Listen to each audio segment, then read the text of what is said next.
Hello, hello. Hello. Hello there. Hey, hello, hello. Okay. Wow, everyone jumped in so fast this time. This is great. There was no delay. Um, Maybe we will wait just like a minute or two.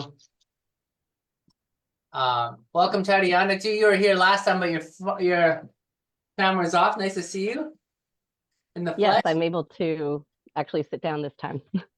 Nice. Tatiana, you do vocal coaching, right? Like you do voice coaching and stuff like that. Yes, so I do coaching for like voice acting and things like that. But I'm kind of transitioning to also doing kind of like personal coaching, but in the direction more of like for people who do events and helping them connect with their actual audience during events, during live streams and things like that. So kind of integrating what I did with voice acting of learning how to connect with your voice, but then just now integrating the audience and the rest of the world into it as well. Nice. That's awesome. We're gonna learn more about that as time goes on, I'm sure. Uh, Awesome. okay. Why don't we kind of jump into this and just see how it goes? Um, and like see if other people join. If other people join, whatever. I'm gonna just hand this over to Kate. I'm really excited to have Kate facilitate the session. That's our second facilitator in this kind of new cycle of everyone kind of getting a chance to run a call, which I'm really excited for. I think there's so much benefit in this in a host of different areas in everyone's life. And plus, we just get a different vibe from everybody, which is super cool. And I get to sit back and take notes and stuff like that, which is awesome. So, without any further ado, I'm going to make Kate the host. And right on, let's do this. I want to close my window here. I don't think that's come up as me being the host, Neil. No, it hasn't. It hasn't shifted? Yeah, it came up as Tatiana. Oh, what?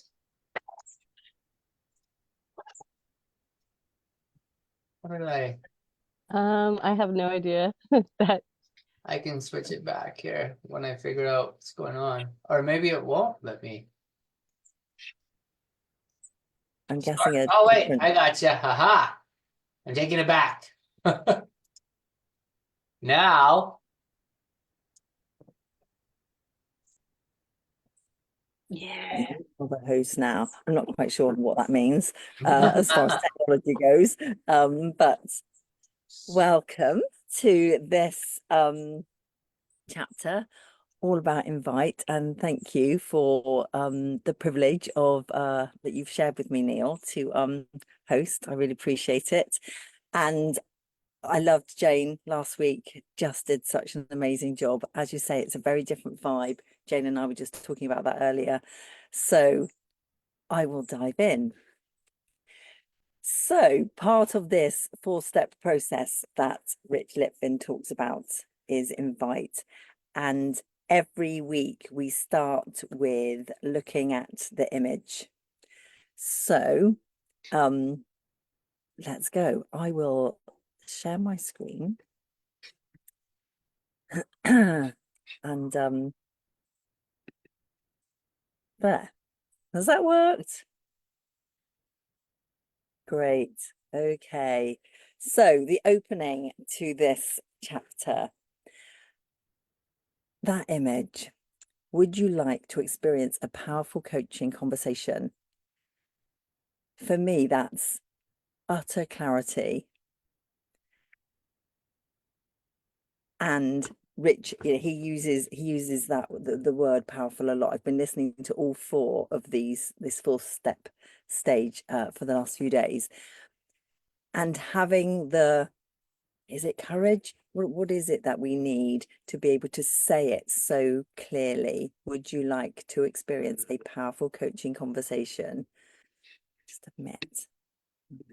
Bit of admin. So invite. Be a professional coach, not a social one. So two things there, the clarity, and then how. Be a professional coach, not a social one.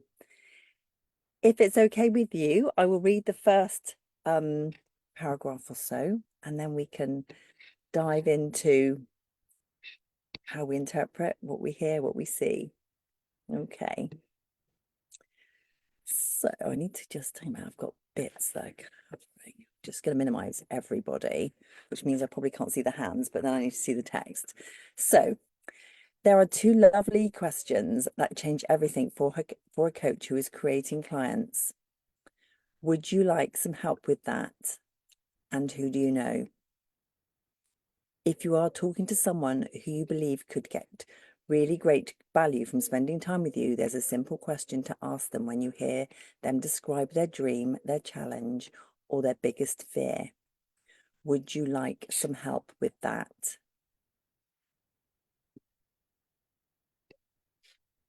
How does that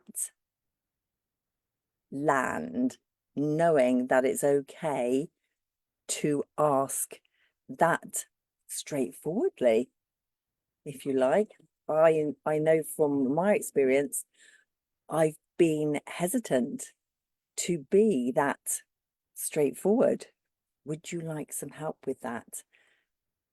And it's starting to come through experience. And as I think as human beings, we say it naturally, and then something happens. And in coaching conversations, there's sometimes a hesitancy. So I'm curious, does anyone else notice that? Jane?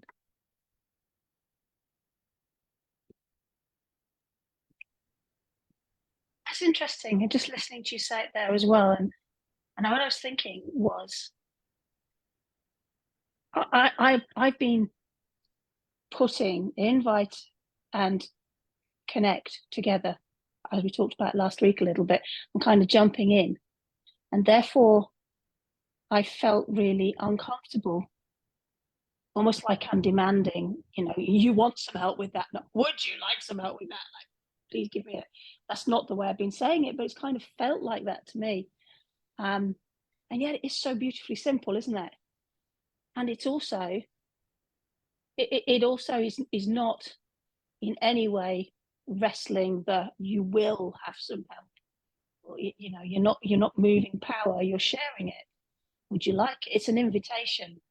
And it is so beautifully simple. I love it. As Devon has said, it's beautifully simple. And yeah, that just came up for me when you were saying it. It's like, what was it about that sentence that was so difficult? And I think it was because I was mixing invite and connect at the same time. You know, when if you see somebody in a supermarket struggling with their bags, and you might say, would you like some help with that? It comes from the same place. And Yes. it's so simple in that environment. And is it always as simple when it's in a coaching setting? Is it what is it that what layers are we adding that bring a bit of complication around it? Neil? I've got a couple things from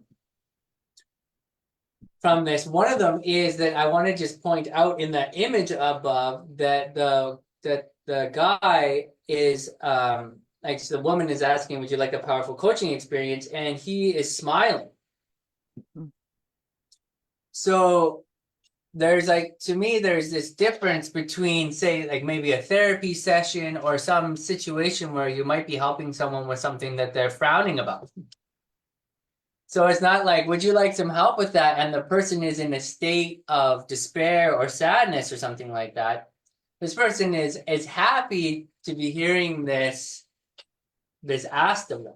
So kind of like in terms of what Jane is saying with connect, and then kind of maybe muddling or connecting or putting connect and invite together, coaching, or to me, or like a business transaction, or any situation where it's development based, there's like, you kind of want this positive vibe or this forward motion. So in the connect stage, if you can get to a point where the person is smiling about the situation in some way, about the connection that's happening, maybe they've been able to, like, there's been some ease has been created already, there's probably a better chance that the person is going to want to get into a powerful coaching experience with you, because you're not speaking to the negative things in their world, you're speaking to the positive things in the world. How can we move forward through this? What can we develop? What kind of strategies can we create? Let me invite you into a world that's going to progress you, not maybe dwell on the past or something like that. So that's the first thing I wanted to say. And then in relation to what you were saying, Kate, it sparked about when you're in the grocery store and someone says, you say to someone, hey, can I help you with this? There's this one woman one time, this like fairly, like, not elderly woman, but she was like, let's just say that she wasn't handicapped. Maybe she was just having some trouble, and I asked her if she wanted some help with her bags, and no one else seemed to be helping this person. She's moving quite slow compared to other people. Maybe she was in pain or something like that. And I was like, hey, do you want some help with that? So I helped her, and I helped her bring her groceries to the car and everything like that. And she was very thankful. And she started to tell me about how you could find these really beautiful rocks, like up near this hiking trail that you could get to. And just kind of like in terms of what you're saying, once I helped her, she really wanted to add value back to my life. So kind of like when we choose to help someone in a powerful way, that when we invite them to that, they want to create an exchange. Yeah, they do. And as a group of people here who are inviting will have experience of that. People want to be invited. And going back to that image, the lady, the coach there making the invitation, she's bright-eyed. She's not like, dare I ask, she's relaxed about it. And he's smiling, she looks relaxed. So it feels like a very natural in that image. It feels a very natural process. And as you said there, Neil, once the offer of help has been made, it's almost like a trade for actually to thank you. I will bring this value to your life, but also, is it relief, or finally I've been asked? Is there a sense of people are always ready once they've received the invitation, they're ready to share, ready to give, ready to open up. And a bit later on in this chapter, when Rich talks about the gift. So last week we talked a lot about the love in the connection, and then this week he talks about the gift and the magic. And there's beauty in the kind of words that he uses to describe this experience. So it is a gift, as it would be in any situation. To offer to help somebody is a gift. Jane? Yeah, thank you. Going back to that image, I'd like to pick up on the word powerful as well in that, and I've written it in the text, but that word powerful is quite interesting, isn't it, in there? Because we often associate powerful with this kind of dynamic, or power as a dynamic of one has more power than the other. But this is a powerful conversation. So the power is in the conversation. It's not in one person or the other. And yet when I first came across this, I kind of felt like I was putting too much pressure on myself if I used this language, because there was a need to develop something incredible. And what if I couldn't live up to that? So I was hiding behind not using that word. But I've kind of seen the shift, because it's a powerful conversation. So in this, and a conversation comes from two people. It's not one person or the other. It's both, so it's shared. Shall we do this together? It's an invitation to do something together, powerfully. Yeah.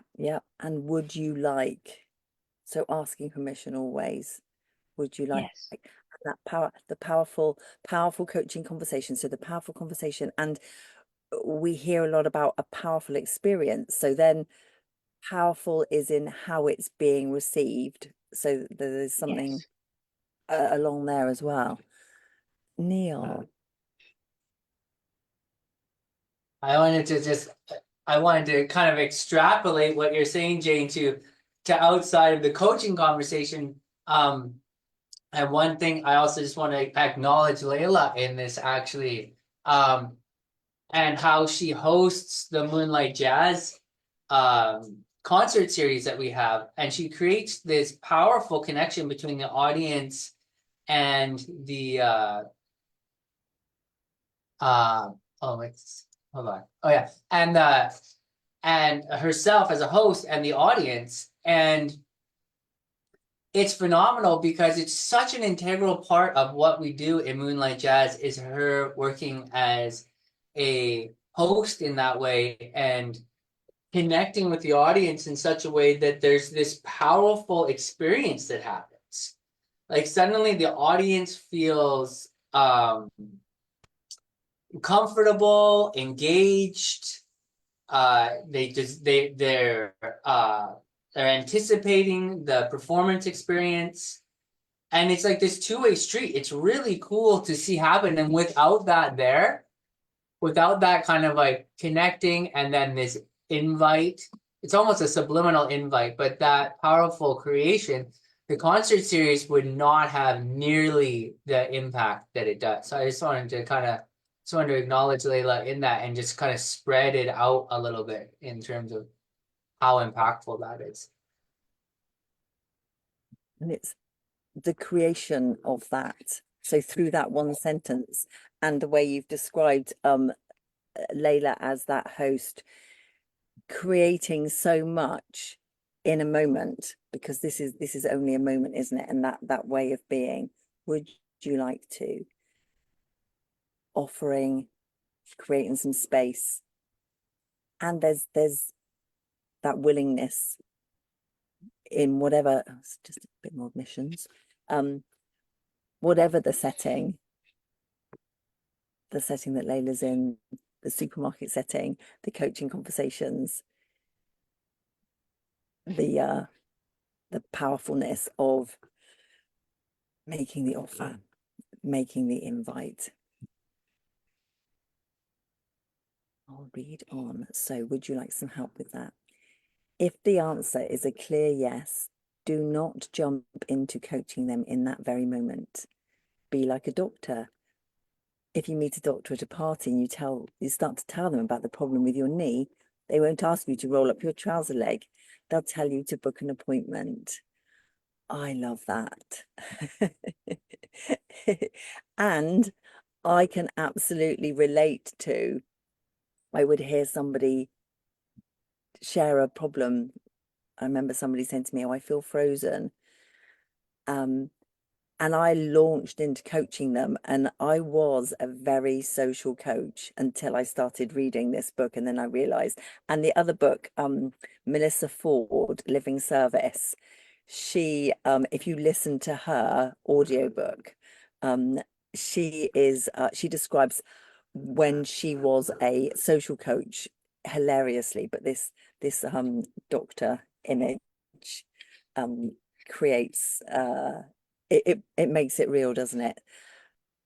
They'll tell you to book an appointment.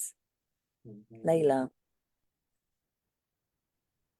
Good morning, Jane and Kate and Aileen, Darren, Tatiana. This is so fabulous, and I want to speak to there's two. Okay, so sometimes when you go toward the social side, like what you're speaking to, Kate, of the social coaching, or the oh, that's telling me something. Zoom is telling me, looks like you're done talking. Never. It's funny, it lowered my hand. That's what it did. Okay, thank you, Zoom. Um, in the social coaching space. So I just had a woman come through town who was seeking vocal coaching. That's one part of what I offer. And she rolled through town with her baby, and she's a very dear old friend, and she stayed. It was kind of like, I really want this session with you, but nothing had been confirmed. And all of a sudden she was like, hey, I'm going to be at your house in an hour. And I was like, oh, okay, well, we're just cooking dinner. Do you want to come? You know, like in the friend world, in the social world, it was like, well, come hang out and we'll feast together. We'll have some dinner. And after dinner, she started talking about, the problem with the knee, right? So she started talking about all her vocal problems or all the issues that she was coming up against. She's going on tour. She wants some coaching that has to do with, you know, I got to get back in the seat kind of thing. And instead of saying, let's book an appointment, and because we had kind of loosely talked in the social setting that this could be a moment when we would hang out and do some work together, we started working, and her baby's bouncing around. It's like 7 o'clock.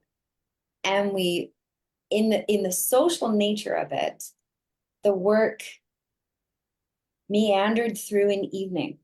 I think we probably hit on about 2.5 hours total of service, but through like a 3 hour, 4 hour time, baby and my kids and this sort of more social setting. And I had released in the back of my mind, I was like, you know what? This isn't going to be one of those coaching sessions where I make any money. And I just let go of that. And I was like, next time I'll do it better. I'll say, we need to book the appointment. We need to do the time. I was like, okay, I surrender. And this morning she wound up sleeping the night on my floor on her mattress, which was also low-key unexpected, but old friend. So I was like, it's okay. In the morning when she was packing up to leave, she said, invoice me. And I was like, what? That is the first time ever. So I don't mean to completely like blow this whole thing out of the water, because I personally generally work where I'm saying, oh guys, I see your issue, whether it's my birth work or my inner voice work or my vocal students, I'm like, I see your issue. Let's make the appointments. Here's the calendar, pay me, let's do the thing. Like that's generally my MO.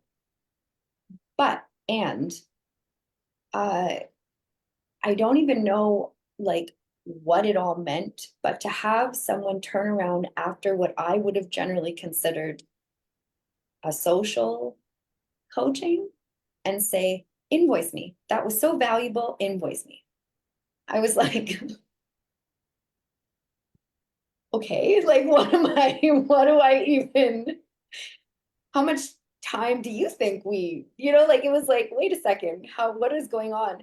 And what I realized is that it was almost like we were so right now we're talking about the invite stage of his 4, right?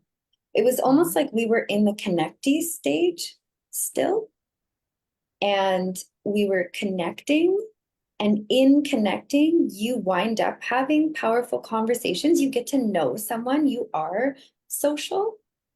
And now I have an opportunity to say, let's book an appointment. And the surprise piece was that she wanted to pay me for the connection part. So I don't know what you guys think of that. If you've ever had that experience where you are aiming toward booking an appointment, you haven't done it, and all of a sudden someone's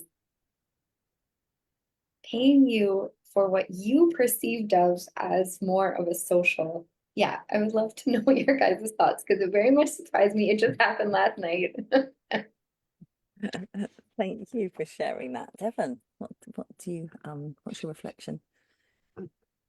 Layla, thank you. I love what you bring into these conversations every time, because it's like, okay, so this is the principle, but like here are the outliers. And I love that, because you have experiences of having the exceptions. And it's that sounds cheesy, but it's the thought, so I'm going to share it. It's like that only comes from being an exceptional human and being exceptional at what you do. And you lived that. That is the Prosperous Coach method. It's like show up, create space to serve them, and serve them so powerfully. And you know, in a normal context, I think that works because there's friendship and there's history and there's trust, and you probably wouldn't let a person on Instagram that just booked a call with you sleep on your couch. So there are some extenuating circumstances, but when we do create this experience for them, and part of it is going, hey, it's this is how things work around here. You know, let's actually book out a real time. Here's how this is going to work, which kind of creates a safety and efficiency in the process. But I love that in what you shared, you just showing up and supporting and just being yourself. She's like, can I invoice me? Yeah.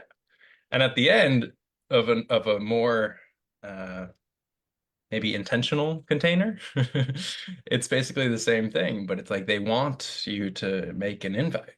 Like I think it was Jane said before, it's like people want to be invited. Even if it's a no, they're like, wow, thank you. That's what it looks like to work with you. Can I pay you? So like some people, I reached out to Neil today and I'm like, dude, there are people in your field, me being one of them, that's like, take my money. I want time on your calendar.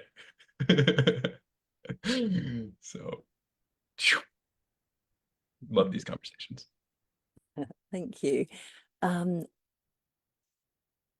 Is there something there about being, for you, Layla, being so naturally in service that that is who you are being, who you were being, so naturally and so without agenda, that until she said, invoice me, it wasn't on your mind. You thought you were connecting. So is that beautiful innocence of what you were doing and giving to her, that gift, that magic, so natural to you that it hadn't even occurred to you that this had turned into something else, and there was no expectation. All you were doing was being in service.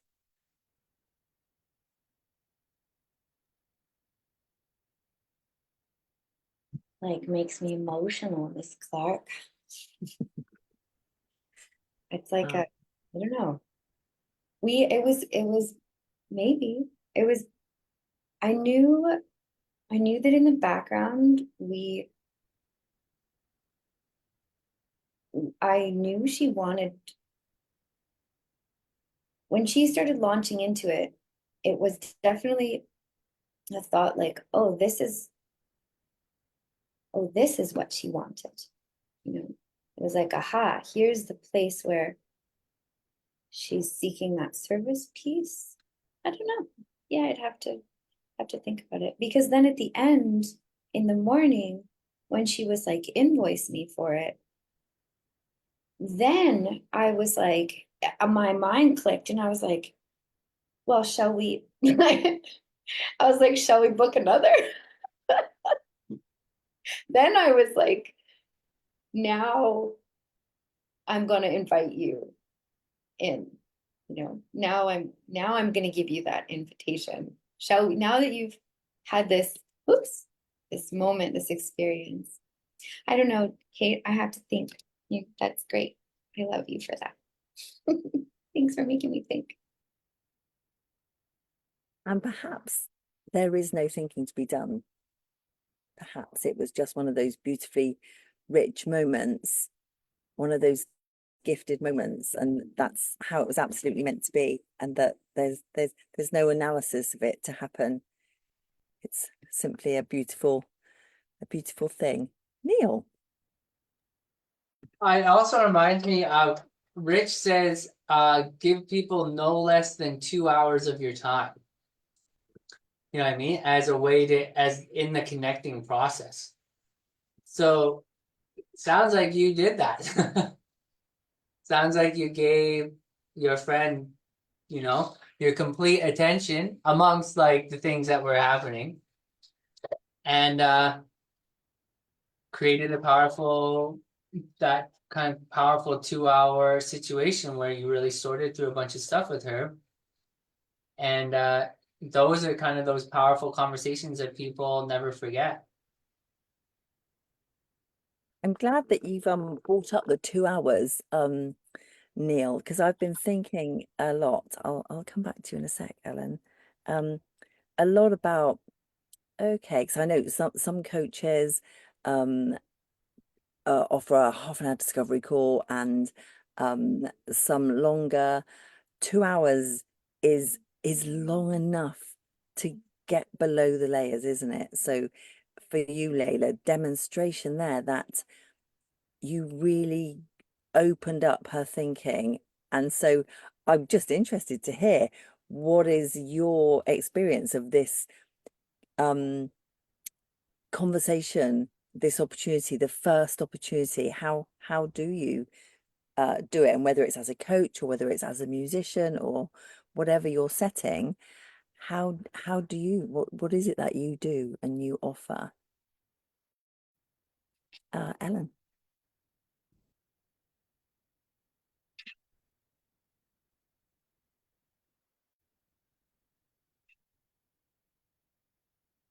Can you unmute?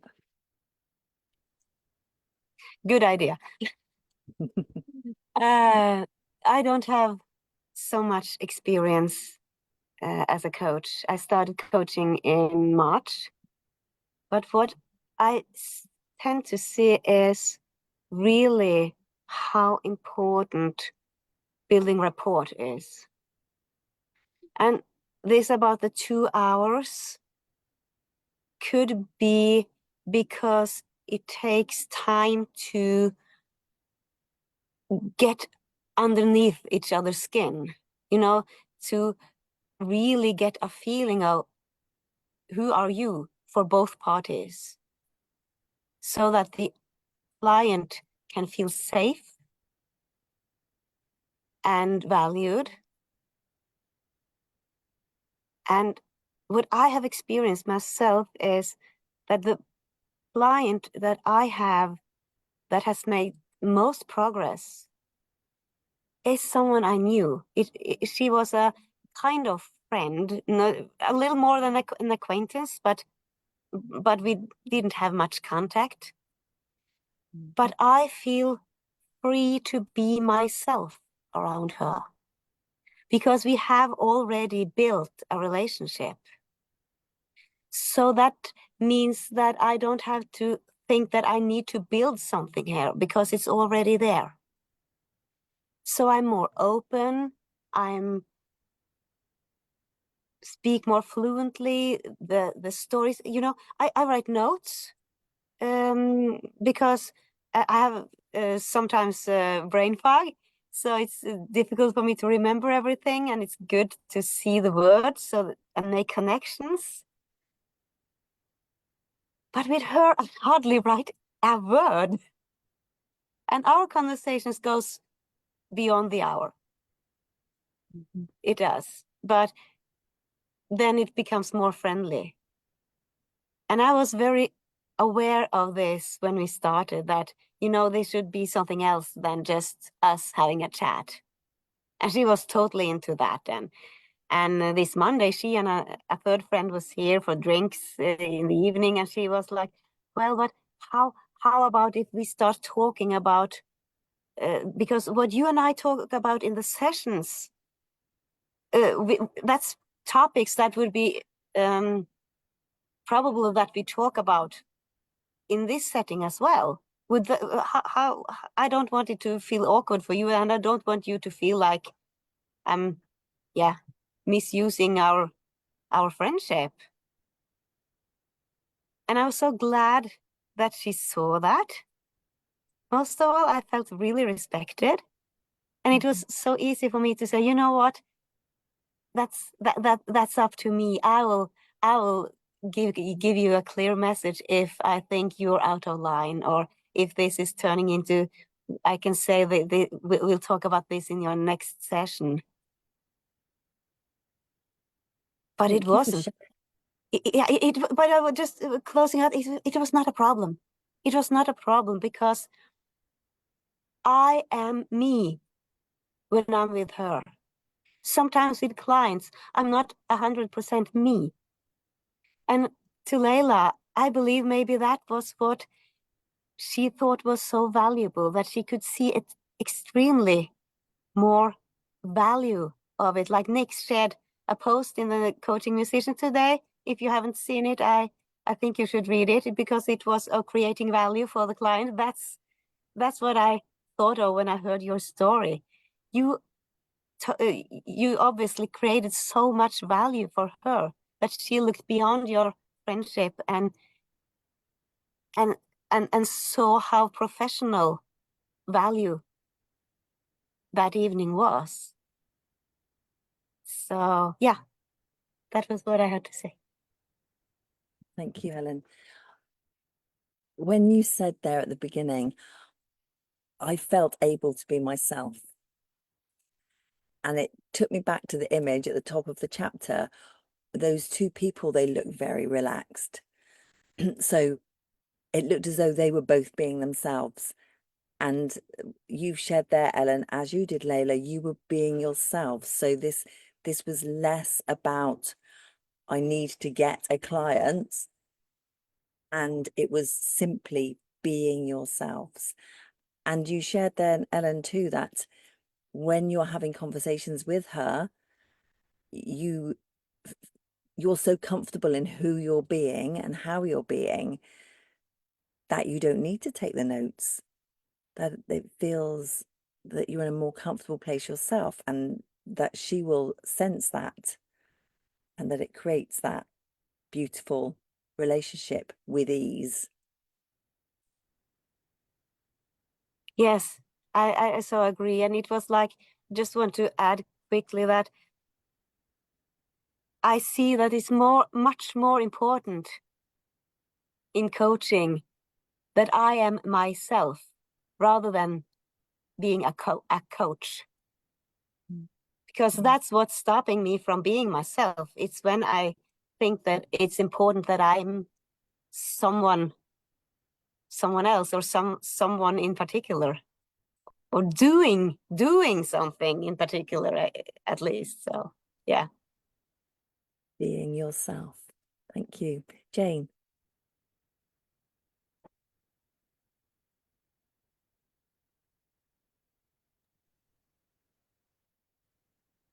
Thank you, Ellen. I love that. And it kind of merges with what I was thinking about saying before I put my hand up, which is what I've noticed about conversations that I'm having and how I show up to the coaching conversations.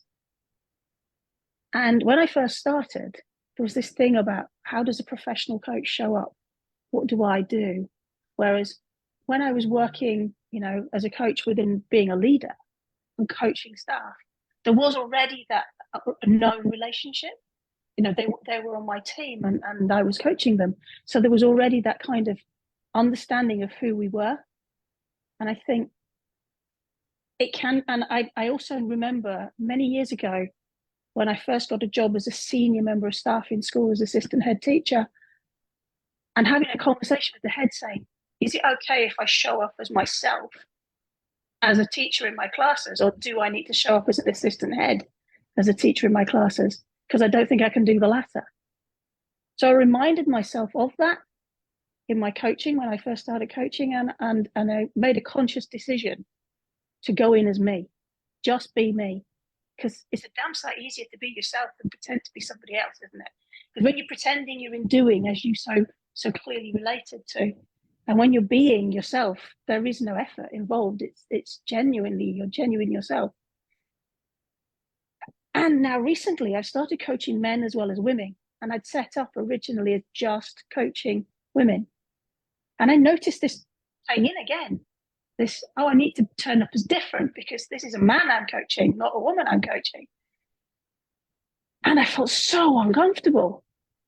Not because the conversation was uncomfortable, but because I was uncomfortable with, again, I was putting on this thing. How do I coach a man? What do I do to coach a man? And then I thought, hang on a minute, I'll just be me. And guess what? It's a lot easier coming from being yourself.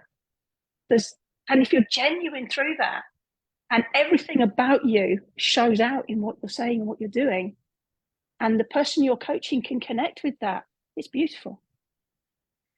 And going back as well to what you said about 2 hours earlier, Kate, there's something amazing in a 2-hour conversation, particularly if it's you've connected with somebody and then there's this invite, let's have a powerful conversation. I'm going to start using powerful. I'm definitely going to start using that. And there's something in the 2 hours that is that, let's create this comfortable space. How's this space going to work? Let's create this comfortable space and let's explore. And as you explore, it's incredible. As the safety comes in and as the genuineness comes in, I've had people say, I have never told anybody ever that. And all of a sudden it feels safe to talk about it with you. Wow, I didn't know I was thinking that. I've not spoken to this person ever before. And I think that's the beauty of not being rushed for time. Because if you're not watching the clock, you're not thinking, oh, I need to create this powerful conversation and I've only got 20 minutes left. If you're not watching that and you've left 2 hours, it's incredible. You tend to look up and it's maybe a 90 minutes, 100 minutes, and everything is complete in that space. But there's been no pressure of time, and I think that's the beauty of 2 hours. I love when you said then, Jane, without that pressure of time, I don't need to create a powerful conversation, but actually by the very nature of being in the conversation, there's a powerful conversation happening. Yes, because you're in the conversation, not watching the clock. And so not you're not pretending. Layla, well, listen to your thoughts, and then I'll get back to reading. Thank you. That's fantastic. And the 2 hour element, I think, can even be, I love the idea of not watching the clock. I don't, and in honor of not watching the clock, the time that it takes to create a connection with someone, like Ellen, like how you were saying, it's like you know a person, or like this lady that came to my house, a person, and the connection is there, like it's been created. And then something comes up where there's something that you realize in your own coaching mind that you can support a person with that one little kernel. And Neil and I were talking about it a while ago. It's like, do you when you're trying to create those powerful connections with people to begin with, like before you get to the invite moment, do you just invite them at the drop of, like you're connecting, you don't know someone, you're getting to know them. Is that 2 hours? Sometimes, maybe it's 2 years, or maybe it's 6 months, or maybe, the connecty part might take you loads of time, like releasing that pressure of time, Jane. I love that, because then all of a sudden you're actually creating a relationship founded in trust.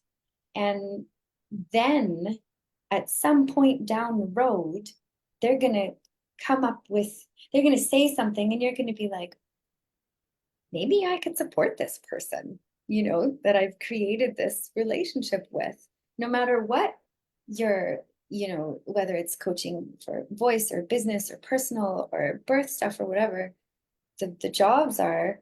It's like, oh, here's a moment where I could invite this person to a unique conversation that is beyond and outside the connective social relationship that we've already created. Like, I think when Neil and I were talking about it, it was like, do you just go, is the effort like go right in and be like, okay, I'm going to invite this person, at the end of this 2 hours, I'm going to invite this person. It's like, but have you connected deeply enough yet to even feel in yourself and have the person feel, like, is there a synergy that allows room for invitation? So I love that, Jean. It really, to me, it's almost like release the time completely and let that, yeah, Ellen, let that moment reveal itself, and that's when those or like this woman who winds up after years of knowing her saying, I'm going to pay you. You know, it's like however that evolves, you'll know naturally when the invitation moment is sitting on a platter, and you're that image in the first part. I love how her posture is like, you're that confident, powerful leader that's like, I'm going to invite you in. And the guy's like, yeah, like his posture is like, oh, I'm ready. Devon. Very brief share. As Layla was mentioning of releasing the time and prioritizing like however long it takes to create safety and trust, I just realized the beauty of this book, because it's basically like throw out all of the conventional sales and manipulation and persuasion techniques that focus on the pain, that can amplify the pain, and then like we have to do it in half an hour, so I'm gonna bring you through a framework. Throw out all of that, and the approach is trust and service. And that just like feels so good to me. And then I'll just share the little thing that I wrote down. It's that clear context creates the safety that allows us to be ourselves. And the little bit of framing that we do of inviting someone into this thing, or even on this call, like Neil's just hanging out. But he created the context of this call, and we know why we're here, we know what we're up to. And I love how simple it can be. Service, trust, and like create the context. Please read that again. Yes. So clear context creates the safety that allows us to be ourselves. And bringing that back to the permission when the moment is right. So as Rich speaks about, and I know it's been an experience for me that the first conversation I had with somebody who is now joining me in October was probably last June. And she wanted to let a load of stuff out. And I remember her saying, well, that was such a cathartic conversation. And then nothing happened. Because you don't want to push, but having no concept of how long is this going to take, trust that it will.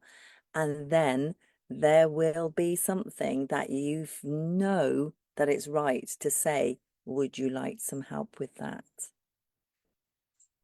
I'm going to go back to the book.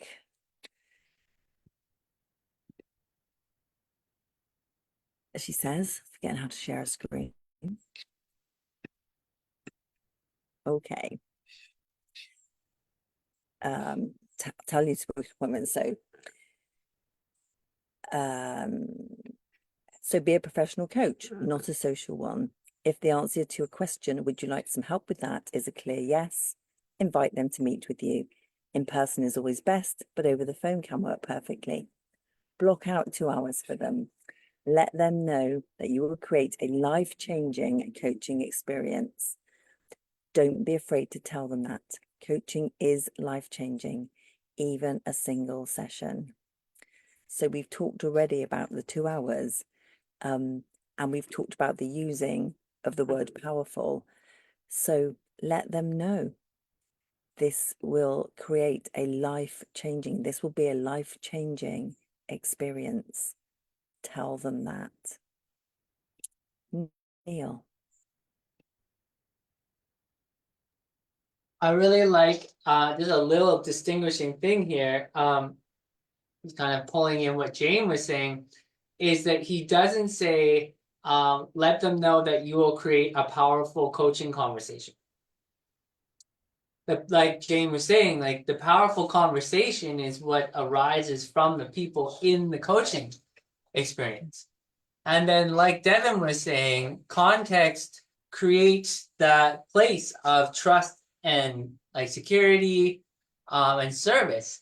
So what, in my opinion, what you're saying to them and what you should be confident in saying to them is that you're going to create that context.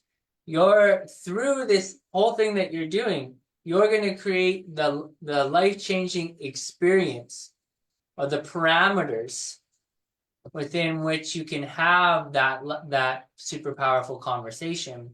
And then it's already been blocked out because you're saying, do you want to have a powerful coaching conversation? I'm going to invite you to a professional experience. You're already through that language, building that context and that framework, which becomes that life-changing coaching experience. So I think by looking at it like that, that's what you're kind of fabricating. It takes the onus off the need to create the powerful conversation itself and more focus on creating the parameters so that the conversation is possible. It's like the same thing as like when you do a gig or something like that for me, or if you're in a corporate context or whatever, and you have a nice table and chairs and all of the whiteboards and the air conditioning is on or whatever it is that produces the potential for when the people come in to collaborate and create something powerful. So by your wording and how you invite them, that's setting the stage. I just wanted to kind of point that out. Thank you, Neil. And around that context, I think we go back to, excuse me, agreement and expectation. So there's an invite, there's a setting, there's a context, and then there's an agreement of what is about to happen, what agreement about possibility for what could happen, rather than an expectation.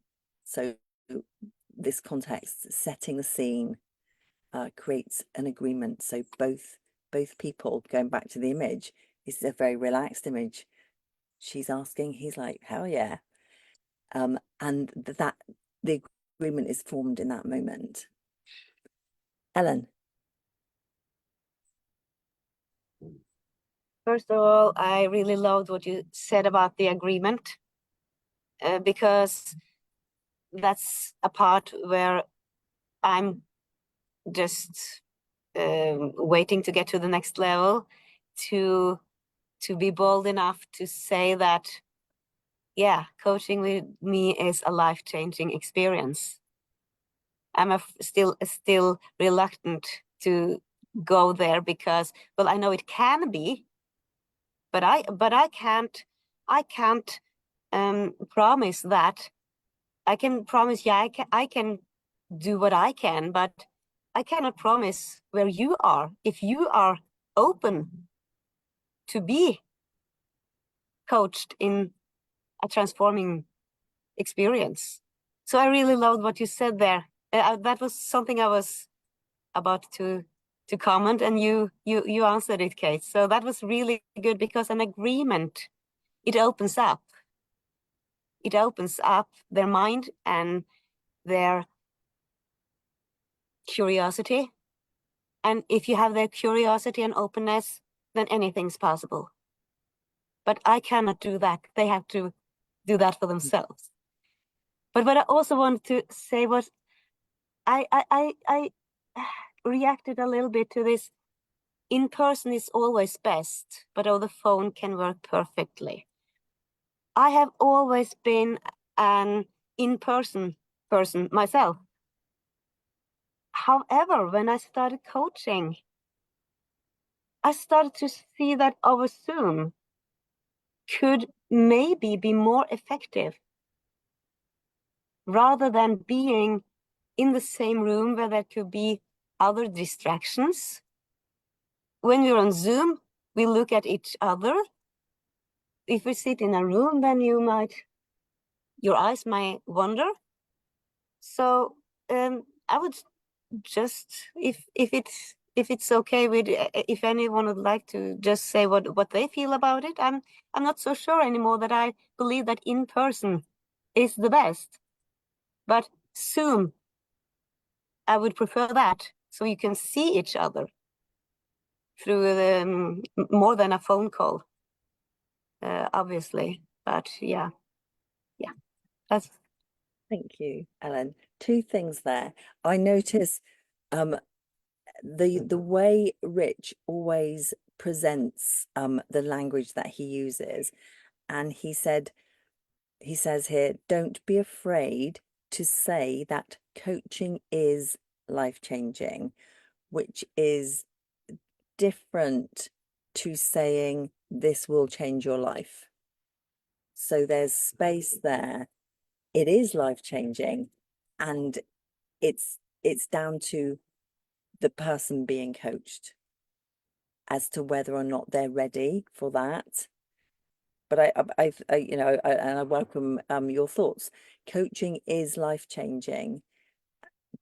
And you said, Ellen, that you feel not ready to say that when it comes from I can create something that's life-changing for you, but going broader, coaching is life-changing.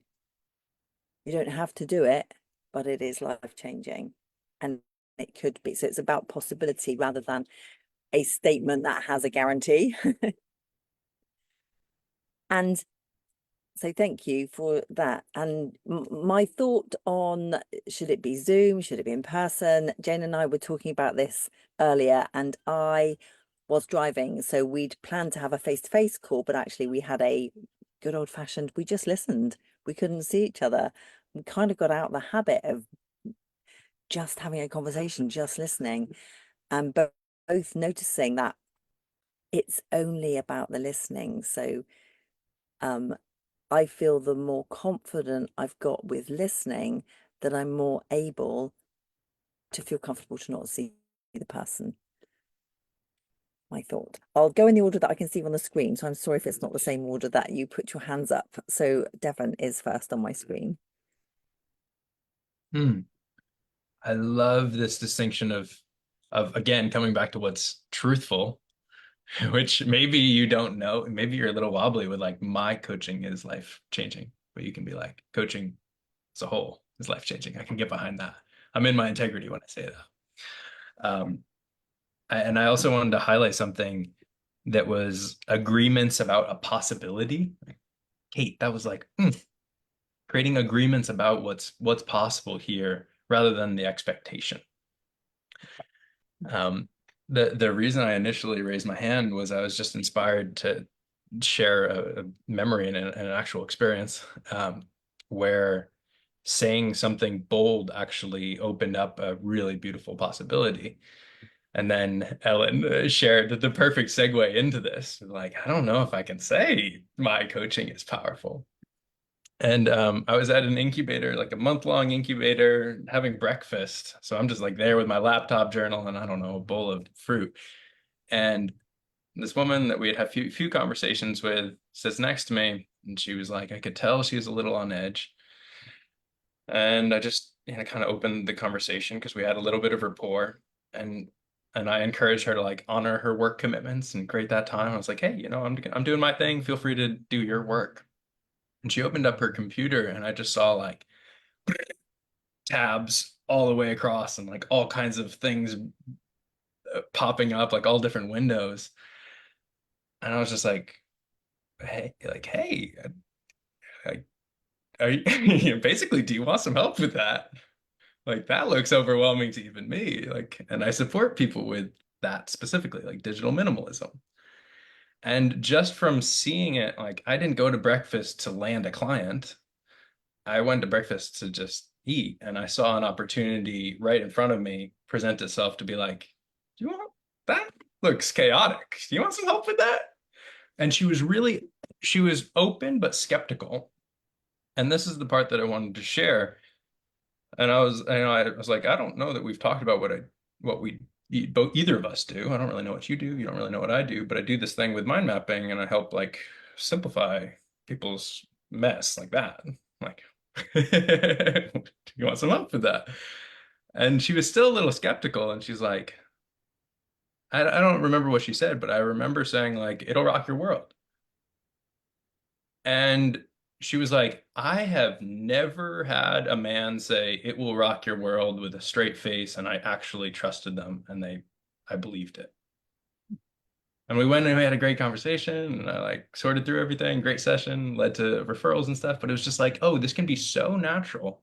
And I only said it because I believed it. I don't say that to like strangers. Yeah, authentic. And one of the comments earlier on was just be you. Just be you. And you were just being you in that moment, offering to help. Purity. Thank you. Jane. Thank you. Thank you for that, Devin. That was fabulous. I loved that. And thank you also, Ellen. I was kind of also wanting to share something around the even one conversation can be life-changing. Because I remember very, very early on in my coaching experience as an entrepreneur, coaching people as a gift, come into this space, let's do this gift. And it being something that was like, wow, that's really powerful for me. And then being told, well, you're stopping yourself earning money. You've coached them too powerfully. You should have left some things open. And I sat there and I thought, no, I can't do that because I'm not being me. And also, it's not right. I've invited them into this space for a coaching conversation. I'm going to do what comes up in that conversation and work with that. And I just wanted to share that a 2-hour conversation that powerfully serves them for the next year or so is fabulous. And as you said, Kate, it could be that, a year, 2 years, whatever, that comes back and they go, hang on a minute, this is how I got here. And this is where I am today. I coached somebody as a gift a few months back, and their description of the coaching session was they felt like a butterfly had just come out of its cocoon. It was quite safe in the cocoon and didn't realize that's where it was. And now they were out of it. And now they're coming into coaching conversations with me and, for paid conversations as a client. But I didn't hold back in that conversation. They felt at that point that they had been released and now they want the next stage. And I think that's so powerful. But the other thing that was coming up for me that I think is really important in this, and perhaps gets us stuck on that word about creating, this incredible opportunity in terms of life changing, is that sense that we want to be our word. And that fear, perhaps, that if we say this is going to happen and we don't give that we're somehow not being our word. And I think this is where that agreement comes in, that word agreement comes in. And it's that, are you open to the possibility that this conversation can be life-changing? Let's walk into this conversation with the possibility that what happens in the next 2 hours is going to transform your life. Are you open to that? Because if they walk into the conversation open to the fact it can be life-changing, it becomes life-changing. It's the power of words.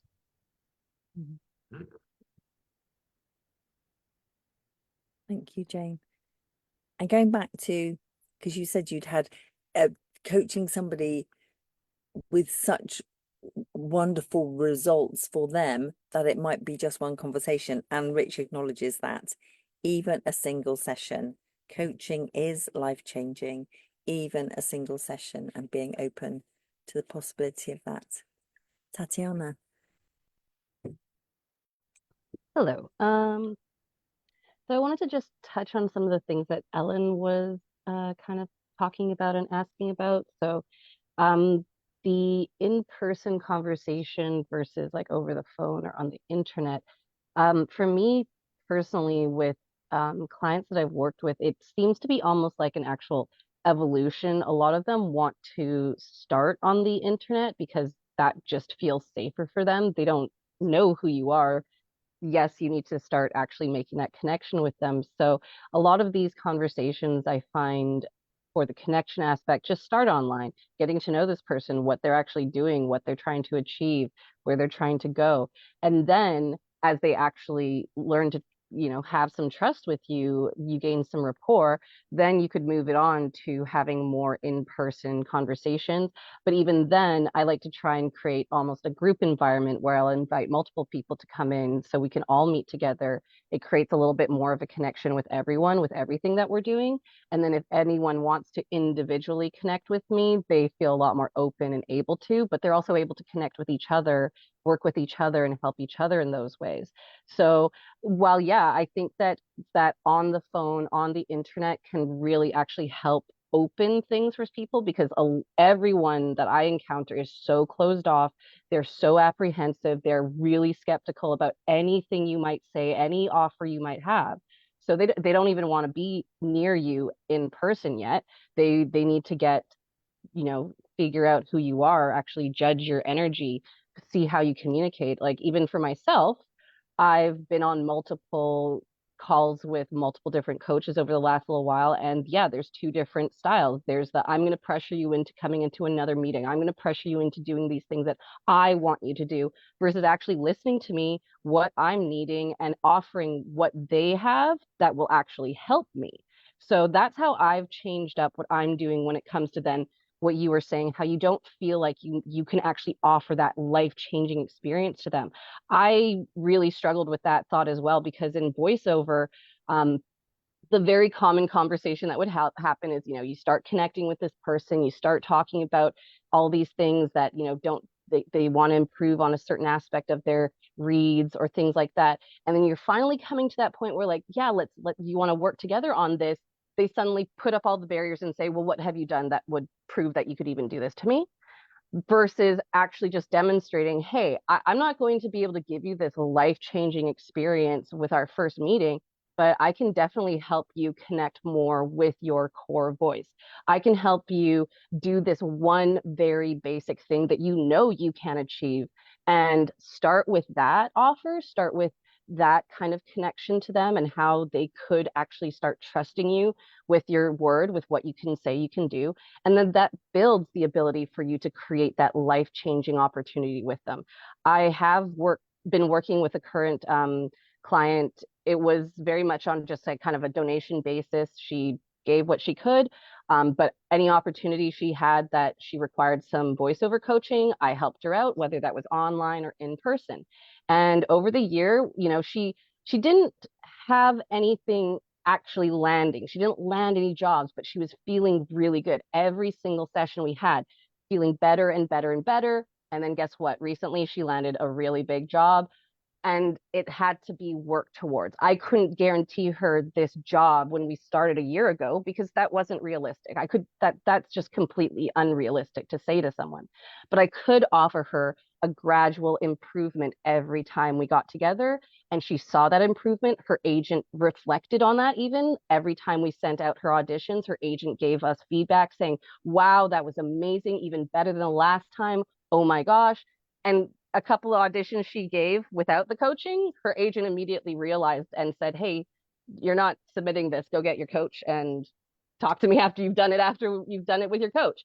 Because that was the change that we were able to make. It was so small, so incremental, but after a year, it was such a huge change. It finally landed that dream result. So that's what I would say. If you're really anxious about offering that dream result and saying, hey, I'm going to do this thing for you, offer what you can achieve, even if it's just that very small, being able to connect with that person, offer them a space of understanding, even if you don't even have necessarily any skills to offer them, just that open space to be heard, to be listened to.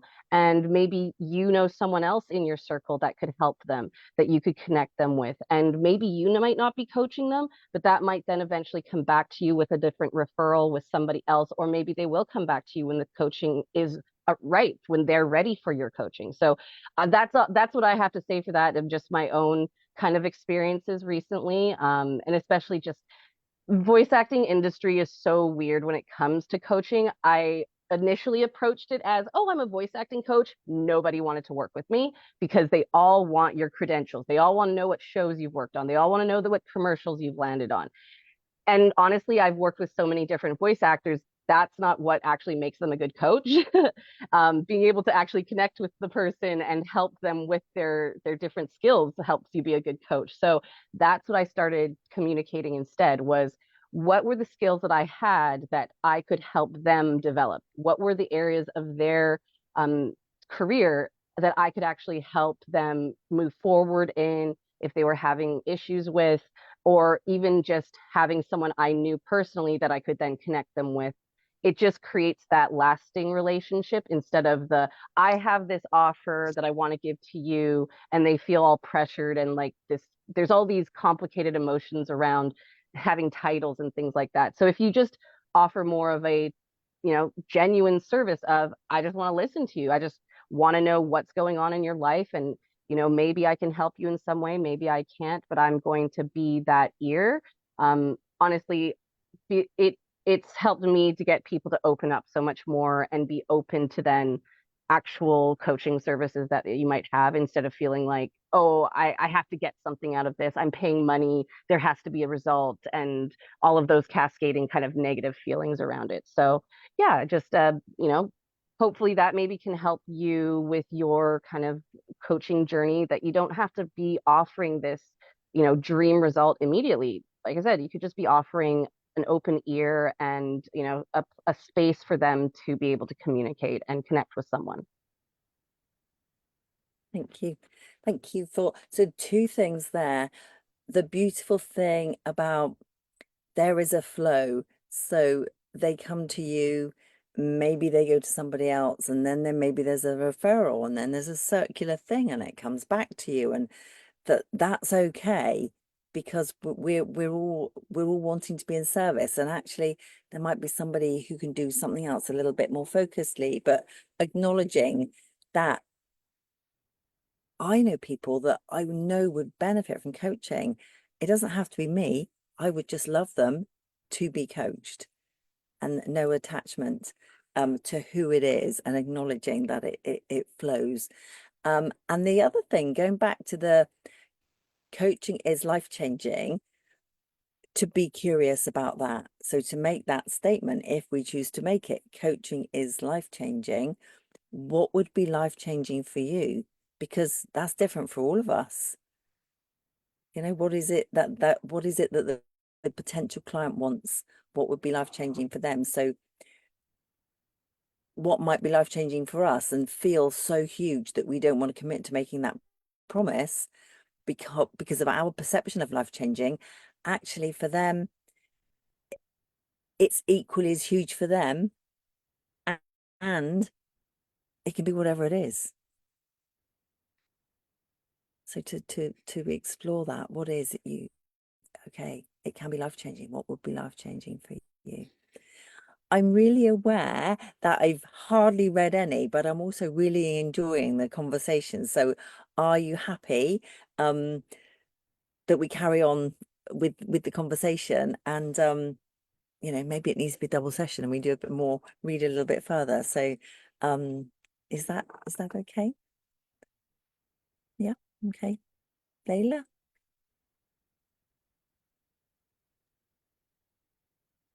Thank you. So three little things that all connect together. The world of experience, creating, like, imagine a world of experience where, so sometimes Neil talks about what we're doing here being applicable to life in general, like prosperous, not prosperous just only coach, but prosperous living, prosperity as like a lifestyle. And if what we create when we're walking out in the world is life-changing experience, if everybody was like, it was just this imagination piece, like imagine a world where we were all committed to creating context, environment, containers that were about nurturing and nourishing life-changing experience for each other and for ourselves.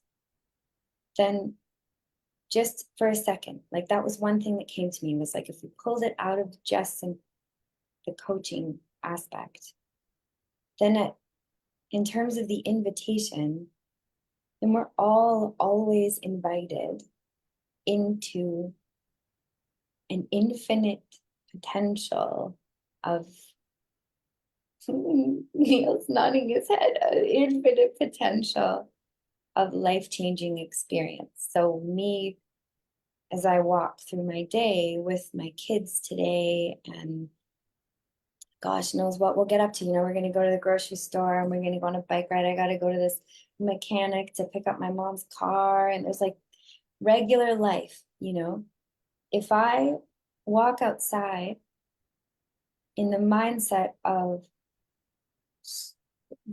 and not to say that it's narrow, but just for simplicity of words, in the narrow mindset of like, I'm going to connect with people, I'm going to invite with people in, I'm going to, that's actually limiting the potential of an experience I can create at any moment in any situation. So that's one part. And when you walk into the world believing, like the element of belief or faith, when you walk into the world believing or having faith that what you're capable of creating, that context or that experience, like Tatiana, what you were saying, it's like, that you can create a context where someone will feel invited to explore their path, so if I walk into the world having faith and believing that I can create that context and that environment, then coming back to Ellen, like, of course you can say that you're in the world to create life-changing experience. You don't even have to, this is not like, hey, I'm a car mechanic and I'll guarantee you that this is the exact service. That's like one part. And I appreciate that. Being able to really identify, this is what I'm really good at doing over here with your car. I can fix the clutch. You can't say to the client, I'm going to turn your car into a Ferrari. Like, it's a Toyota, dude. No way. Like, I can't do that for you. But when I think that if we're taking it out of just the coaching sphere and we're expanding it to life, I can confidently say that I could choose to walk through life intentionally creating context and space and environment for life-changing experience. Whatever, like you were saying, Kate, like whatever that is for someone, that's what we have the choice and power to do, is to create the open context and space. We're not creating it. When we create it simply going, oh, I need to invite someone in and they're going to get this thing and da da da da, like that's fabulous and that's fantastic. But it's almost putting too much focus or pressure on like, what do I see as life-changing, right? Like what you were saying, Kate, it's like too much pressure on me and my vision of, but that's not what it's talking about. It's not saying life-changing experience according to Layla, according to Ellen, according to Kate, Taddy, Jane, no, it's like the environment and the context for transformation. Here it is on a platter. I am walking into the world with that offer. Here you go. And now I can guarantee that. I can guarantee that I'm walking into the world with a platter of open potential. Now I'm going to invite you in. And if you're ready, like I love the agreement piece, Neil, or whoever was saying the agreement part. It's like, okay, so I'm going to open up this gorgeous big context and this environment and this space. How are you meeting me in this place? This is where I'm going to stand. And I would encourage you, Ellen, guarantee it, because you can be it and we can all see it. Ooh, that was a nice rhyme. Guarantee it because you can be it and we can all see it. Doodly doo doo doo. Okay, like and truly be. I think what the book is just trying to say is that be okay. And I love it, Neil, how you're always like, it's not just coaching. Because I find sometimes when I get really focused on the coaching element of the chapters, like, whoa, hold on, pause. What about life in general? So bringing that out. I think those are my 3 little things all linked together in a little web of love. Yeah. Thank you, Layla. That being the context, being the environment, creating the container, and then you said so that regular life is full of infinite potential. And that isn't just about coaching, that's about everything. Regular life is full of infinite potential, and it is, and that is true. So thank you for highlighting that. Neil. I'm loving this, guy. It's amazing. Everything you guys are saying is so beautiful. To touch on a couple of those things, like what Layla is saying, I just want to just really touch on that, because I think that, and to kind of bring it into the micro, like you imagine just a simple situation like a store clerk, like someone who runs your groceries through at the grocery store, and they're continually getting like negative feedback, and in their head they're always like, everybody is such a dick at the grocery store, and that's just their normal life. And then you just come along and you're like, hey, how's it going? Like, I hope you're having a great day, That's a life-changing experience for them. They can no longer say that everybody in the grocery store is a dick.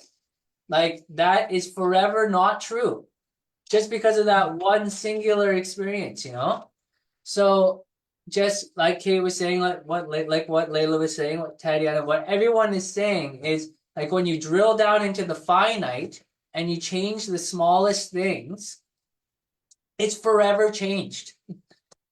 You can never go back. So, like, what is life-changing is not some grandiose, epic tidal wave of energy, you know what I mean? That, like Layla's saying, comes from your ego, like from some place where, look at what I did to change the world. It can come down to something as simple, as a smile or inviting someone in that you can see doesn't get that. And that could turn into a million other situations where they see you again and again, and they start to ask you, who are you? How come you're so different than everyone else? But what's different about you is just a different taste. There's just a little extra ingredient in what you're giving to the world that's changing everything. So I think that's really, and to me, that's what really links into the prosperous person element of this whole thing is, and if I've read anything about famous or accomplished or successful people, it is the nuance. It's the tiny ingredients, the little details that really matter. And cohesion. I wanted to tie this back to so I've been really into Steve Jobs lately. I've been reading his autobiography. And one of the things that he was adamant in his company about was all the departments together every Monday and Wednesday would do like a 4-hour spitballing session.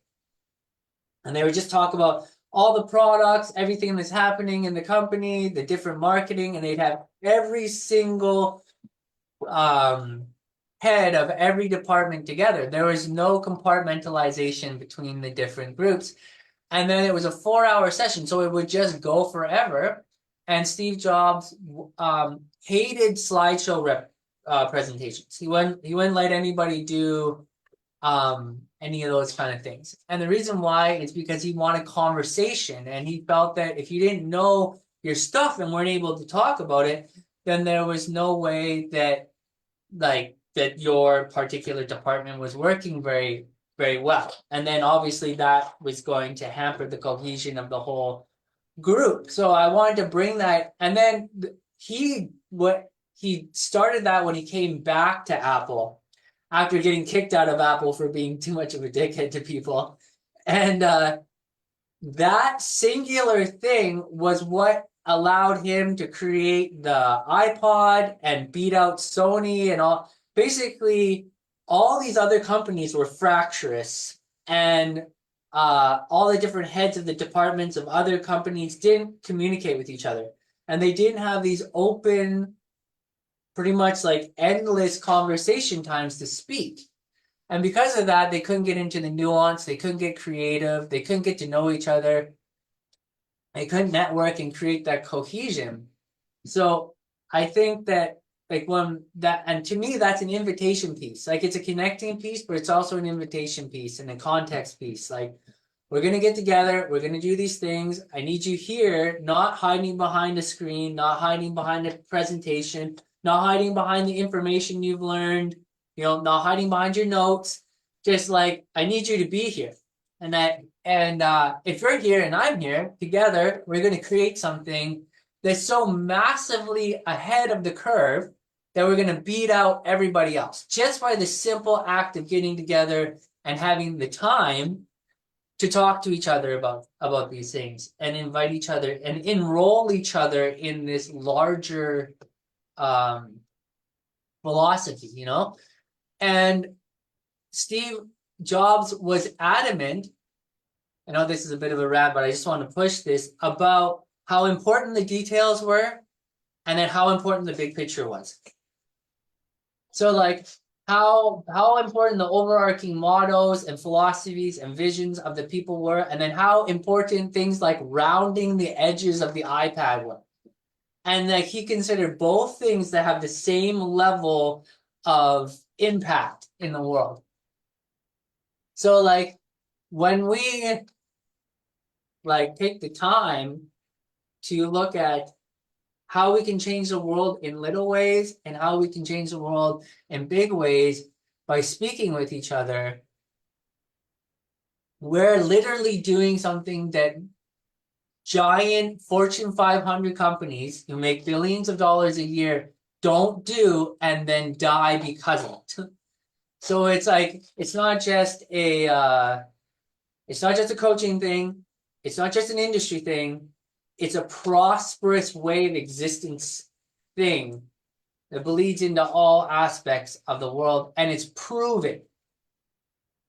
So that's what I wanted to. And like in Ellen saying, like, when we doubt, I like what Steve Hardison just recently said, like, doubt your doubts. Don't doubt your declarations. So if you doubt that you can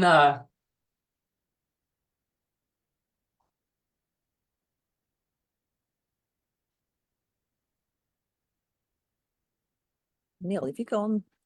Okay.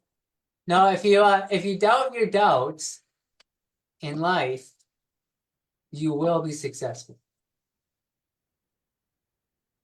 Doubt your doubts, not your declarations. Yeah. Because And so I just want to say one more thing, because that allows your doubts to do their job. You're gonna have doubts. So use your doubts to doubt your doubt. And then it's doing its job.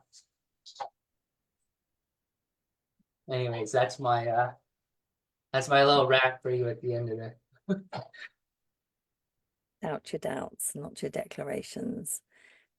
Looking for what's true always, so that what you believed was true is thrown out. One person that was in the grocery store that was different, so therefore not everybody in the grocery store is the same way. Look for what's true, look for the evidence, so that your declaration is true. You've got evidence for your declaration, therefore it makes sense to doubt your doubts. And that, back to the life-changing piece, the ripples, the domino effect.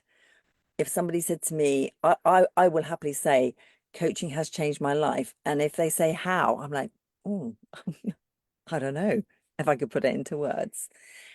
I would just, if it's okay with you, to read, I would like to read the very last paragraph in this chapter.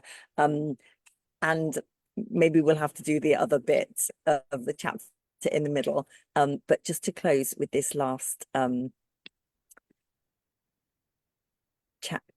paragraph.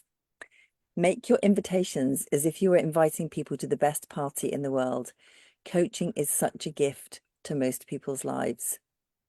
Don't hesitate to share it because they'd be crazy to miss it. But even if they're not ready for it in this moment, that's perfectly fine because somebody else will be.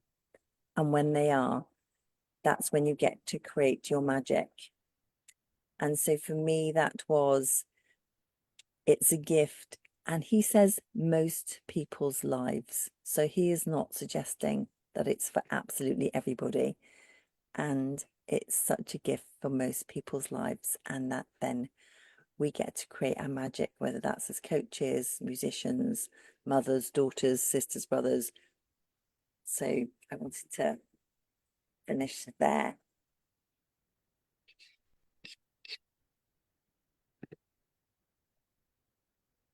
I knew that this session was going to be super palatable because of Kate's energy, and I just want to point that out.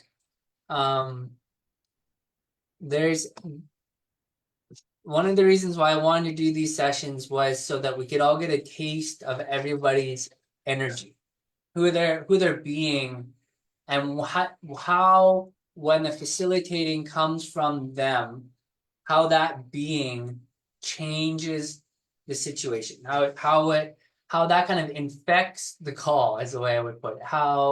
Because I very truly believe that when someone facilitates something, everybody else gets inside the energy of that person. So to me, Kate's very palpable emotional centeredness is why we were able to so easily slip into a place that was strong and vulnerable and exposed, but confident at the same time. So I just want to congratulate her for a very moving session. And I want to congratulate everyone else for being here too. So thank you very much. Thank you. Thank you all for sharing so openly. It's a privilege. See you next week. Bye-bye.